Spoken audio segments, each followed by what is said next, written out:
901년에 궁예가 고려를 세우면서 바로 전해의 견훤이 백제라는 나라 이름을 칭했다. 그리고 원래 신라는 있었잖아요. 그래서 고려, 백제, 신라, 옛날 삼국시대가 그대로 재현이 됩니다. 후삼국시대가 시작이 된 건데요. 그런데 이 세 나라가 서로 아마 경쟁을 했을 텐데 거기에서 궁예가 뜻밖의 한 수를 둡니다. 이 세 나라가 어떻게 경쟁하고 어떻게 싸우고 이런 걸 기대를 하고 있었는데 갑자기 궁예가 나라 이름을 고려에서 마진이라고 바꾼 거예요. 마진이라는 나라 이름은 그때까지 한 번도 있지 않았던 정말 창의적인 나라 이름입니다. 그리고 또 한 가지 문제는 그 마진이라는 국호를 쓰면서 왜 마진인지, 마진이 뭔지, 왜 내가 지금 나라 이름을 고치는 건지 이 기록이 하나도 남아있지를 않습니다. 기록이 없으니 추측할 수밖에 없죠. 마진이라는 게 무슨 말이야? 이거 정말 어려운 추측인데요. 아주 옛날에 1930년대일 겁니다. 이병두 선생이 이거 마하진단의 준말이야. 마하진단에서 마자 진자를 떼서 마진이라고 나라 이름을 정한 거야. 이렇게 말씀을 하셨어요. 그러면서 해설이 뒤따릅니다. 마하라고 하는 것은 산스크리트어로 크다는 뜻이다. 크다. 진다는 옛날 인도에서 진나라 사람, 이거 뭐냐면 중국 사람이에요. 중국 사람들이 사는 곳을 진단이라고 했는데 원래는 신이타나라고 하는 말의 한자 음차다 이렇게 설명을 해요. 그래서 이걸 붙이면 마하는 큰 나라라는 뜻이고 진단이라고 하는 것은 인도에서 볼 때 중국, 다시 얘기해서 동쪽에 있는 나라, 큰 동쪽에 있는 나라, 이걸 이제 한자로 표기하면 대동방국, 이런 뜻을 갖는 것이다 라고 해설을 해 놓은 것이 있습니다. 이 해설이 오랫동안 통용이 됐어요. 그러다가 한참 뒤입니다. 2000년에 슬픈 궁예라고 하는 책이 나와요.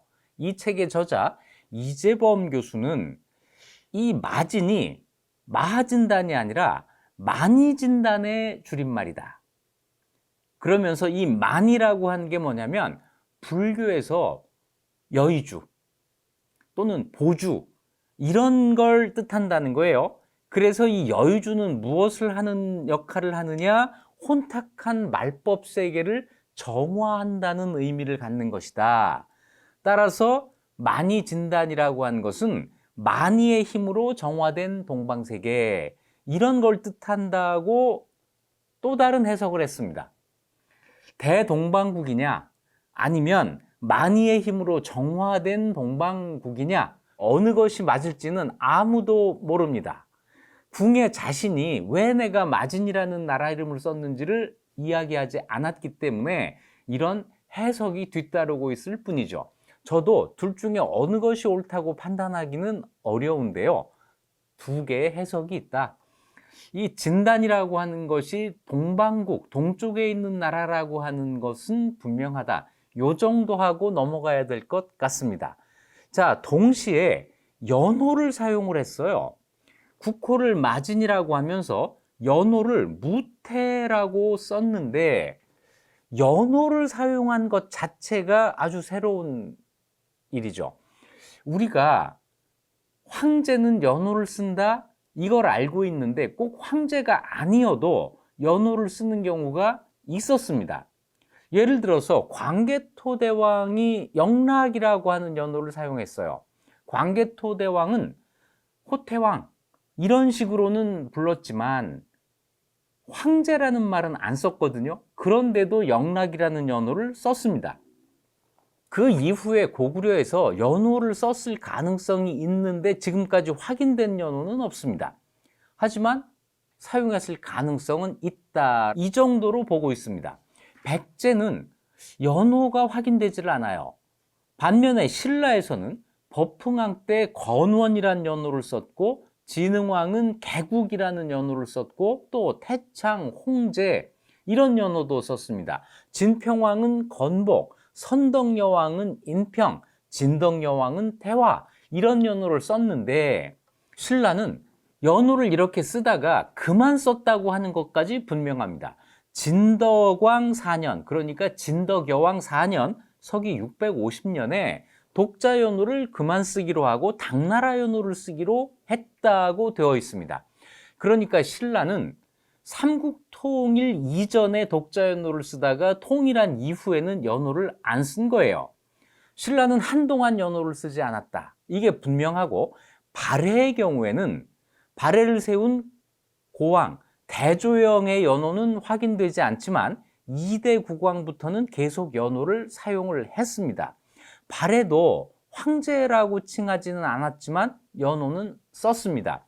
그런데 이때 궁예가 연호를 사용한 거예요. 처음에 고려를 건국했을 때는 연호가 없었는데 나라 이름을 마진이라고 고치면서 무태라고 하는 연호를 사용을 한 겁니다.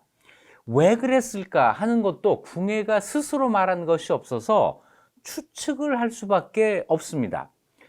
그때 북쪽에 발해가 있었죠. 이 발해가 연호를 쓴다는 사실을 알고 그것을 의식해서 그런 것인가? 이럴 가능성 하나가 있고, 또 한 가지는 궁예 스스로가 나라 이름을 마진이라고 고치면서 이 나라를 황제국 체제에 맞추겠다고 하는 그런 의지를 가지고 있었기 때문인가, 이렇게 좀 더 적극적으로 해석할 수도 있고, 또 하나의 가능성은 그때 중국이 혼란기여서 책봉을 받을 나라가 없었고, 그렇다면 사용할 연호가 없기 때문에 독자적인 연호를 썼다, 이렇게 소극적으로 해석할 수도 있습니다.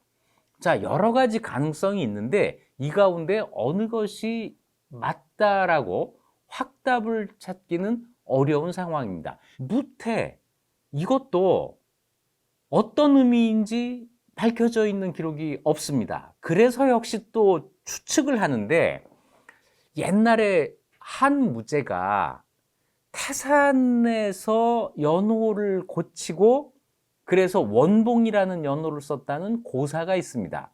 한 무제의 무자하고 태산에서 할 때 태자하고 두 개를 따서 무태라고 한 게 아닐까라고 생각을 하는데, 이것도 역시 근거 없는 추측일 뿐입니다.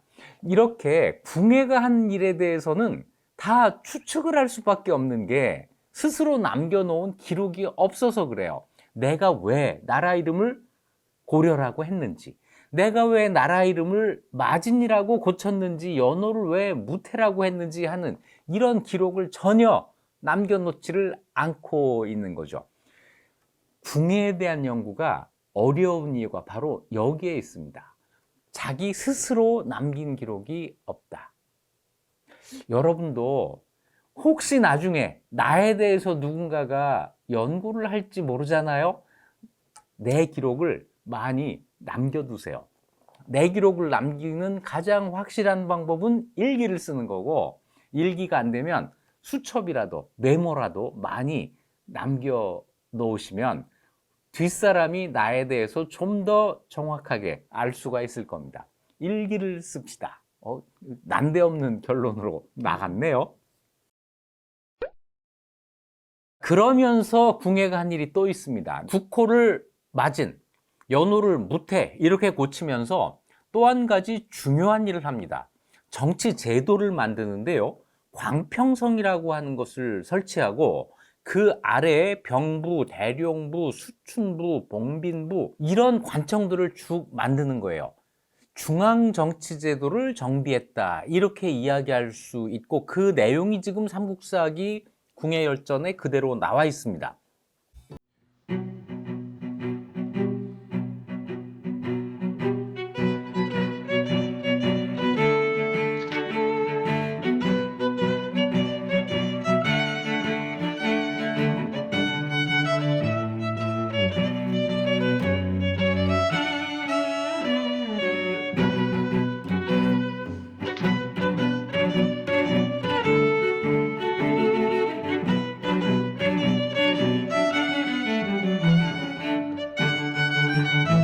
이걸 이렇게 보면 뭔가 공부를 해서 한 것 같다.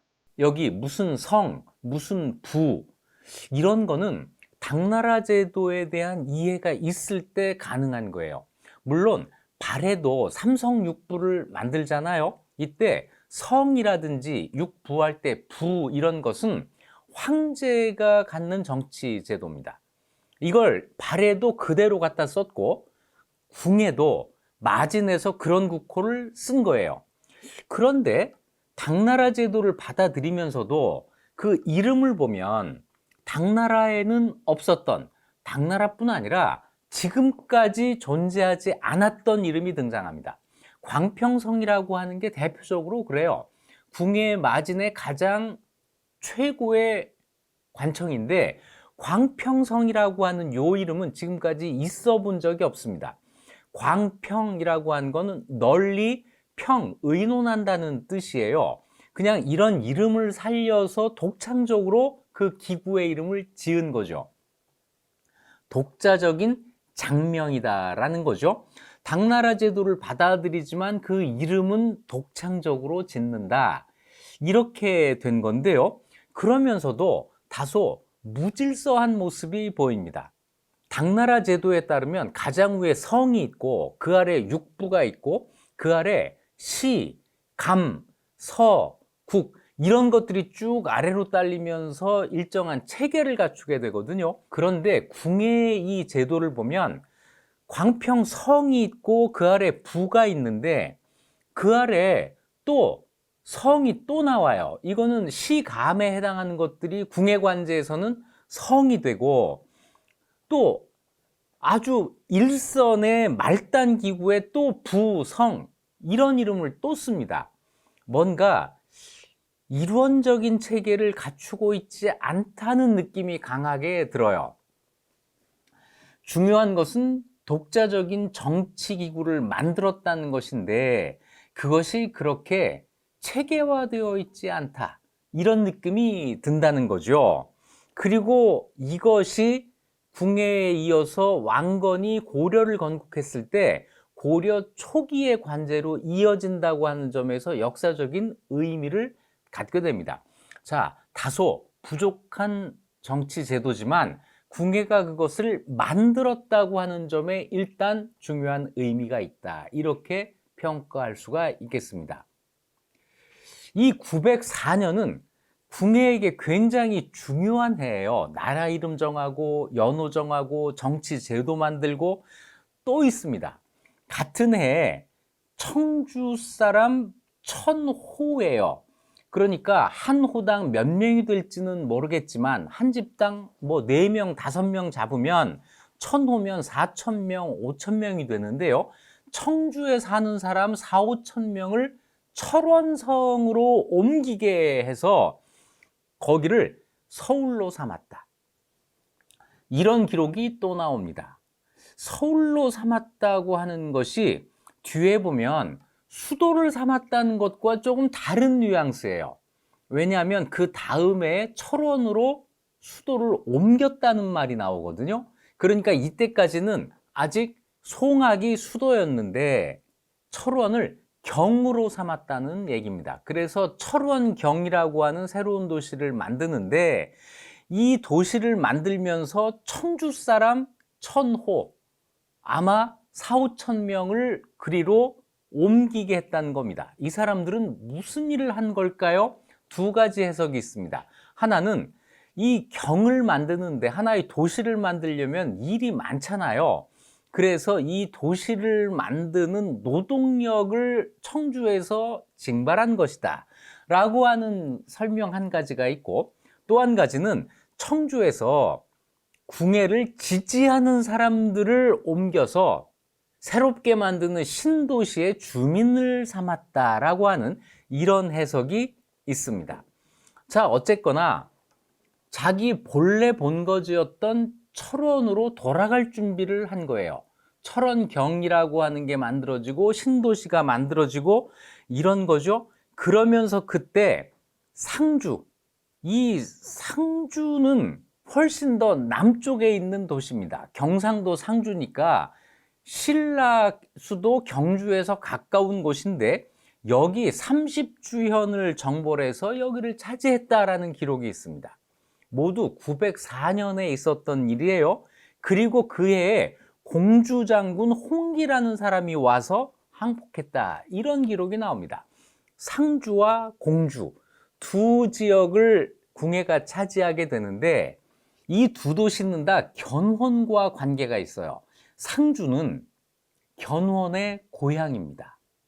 견훤이 상주 사람이었거든요. 그리고 견훤의 아버지 아자개가 그때까지 상주의 실력자로 살고 있었어요. 그런데 이 지역을 궁예가 차지했다는 이야기니까 견훤으로서는 자기의 고향을 빼앗긴 셈이 되죠. 공주는 견훤에게 무슨 의미가 있느냐면, 견훤이 차지하고 있던 백제의 북쪽 경계선쯤 되는 데가 바로 이 공주입니다. 그러니까 궁예가 견훤의 북쪽 끝, 여기를 차지했다는 이야기가 되는 거죠. 모두 904년에 있었던 일이고, 이 904년이 제가 볼 때는 궁예의 전성시대예요. 그 다음에 905년에 철원경으로 수도를 옮깁니다. 원래 철원에 있다가 송악으로 갔다가 다시 철원으로 돌아온 거죠. 이래서 송악시대가 짧게 끝납니다. 897년에 송악으로 갔다가 905년에 돌아왔으니까 송악시대 8년이 끝나고 다시 철원시대가 시작이 되는데, 수도를 철원으로 다시 옮기면서 뭔가 국가의 면모를 일신하겠다는 이런 뜻을 가졌던 것 같아요. 나라 이름을 또 고칠 수는 없으니까 이때 연호를 고칩니다. 그래서 무태라고 하는 연호를 딱 1년 쓰고 성책이라는 연호로 다시 바꿔요. 이 성책은 또 무슨 뜻인지 알 방법이 없습니다. 그런데 성스러울 성자를 쓰잖아요. 이게 뭔가 황제의 권위? 이런 걸 보여주려고 한 게 아닌가 하는, 이걸 추측만 할 뿐입니다. 자, 이래서 철원으로 다시 돌아와서 여기를 중심으로 새롭게 국가를 발전시키겠다라고 하는 건데, 이때 궁예의 수도가 되었던 철원에는 지금도 그때의 흔적이 남아 있습니다. 지금 철원에 가면 태봉도성이라고도 부르고 궁예도성이라고도 부르는 유적이 남아 있어요. 철원이 굉장히 들이 넓죠. 굉장히 넓은 들입니다. 거기 풍천원이라고 하는 들판에 거의 직사각형, 네모 반듯한 모양의 토성 흔적이 남아 있습니다.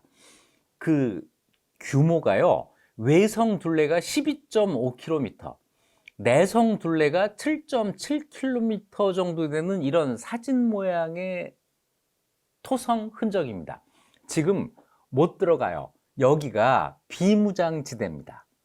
군사 분계선이 가운데 있고 위아래로 남방 한계선, 북방 한계선이 있는데, 이걸 우리가 비무장지대라고 하잖아요. 정확하게 이 비무장지대 안에 궁예가 이때 철원을 도성으로 하면서 쌓은 성이 남아 있는 거예요.